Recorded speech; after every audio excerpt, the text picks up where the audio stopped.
বাইডেনের সঙ্গে বৈঠকে পূর্ণ সহযোগিতার আশ্বাস পেলেন অন্তর্বর্তীকালীন সরকারের প্রধান ডক্টর মোহাম্মদ ইউনূস। ডক্টর ইউনূসকে বাইডেন বলেছেন, বাংলাদেশের অন্তর্বর্তীকালীন সরকারকে পূর্ণ সমর্থন করবে যুক্তরাষ্ট্র। ডক্টর ইউনূস যে সংস্কার পরিকল্পনা করেছেন তাকে রূপ দিতে যুক্তরাষ্ট্র সব ধরনের সহযোগিতা করবে। প্রধান উপদেষ্টার অফিস থেকে জারি করা প্রেস নোটে বলা হয়েছে, ডক্টর ইউনূস বাইডেনকে জানান, শিক্ষার্থীরা কিভাবে গত সরকারের স্বৈরাচারের বিরুদ্ধে রুখে দাঁড়িয়েছিল এবং নিজেদের প্রাণ দিয়ে বাংলাদেশের পুনর্গঠনের একটা সুযোগ তৈরি করে দিয়েছে।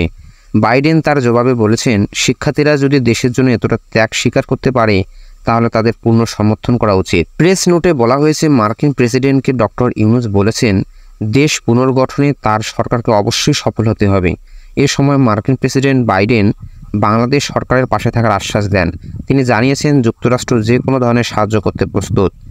বাইডেনকে বাংলাদেশের শিক্ষার্থীদের আঁকা দেওয়াল চিত্রের বই দ্য আর্ট অফ ট্রায়াম্ফ উপহার দিয়েছে ডক্টর ইউনূস। প্রথম আলো জানাচ্ছে, গত 3 দশকে বাংলাদেশের কোনো প্রধানমন্ত্রীর সঙ্গে মার্কিন প্রেসিডেন্ট জাতিসংঘের নিরাপত্তা পরিষদের বৈঠকের ফাঁকে দ্বিপাক্ষিক বৈঠক করেননি। কানাডার প্রধানমন্ত্রী জাস্টিন ট্রুডোর সঙ্গেও সংক্ষিপ্ত বৈঠক করেছেন ডক্টর ইউনূস। ডিডব্লিউর content partner the Daily Star জানাচ্ছে, বৈঠকে বাংলাদেশ কানাডা সম্পর্ক আরও দৃঢ় করা, জনসাধারণের স্বাধীনতা আরও বিস্তৃত করা, প্রাতিষ্ঠানিক সংস্কার এবং বাংলাদেশের তরুণ সমাজকে সহায়তা করার বিষয় নিয়ে আলোচনা হয়েছে।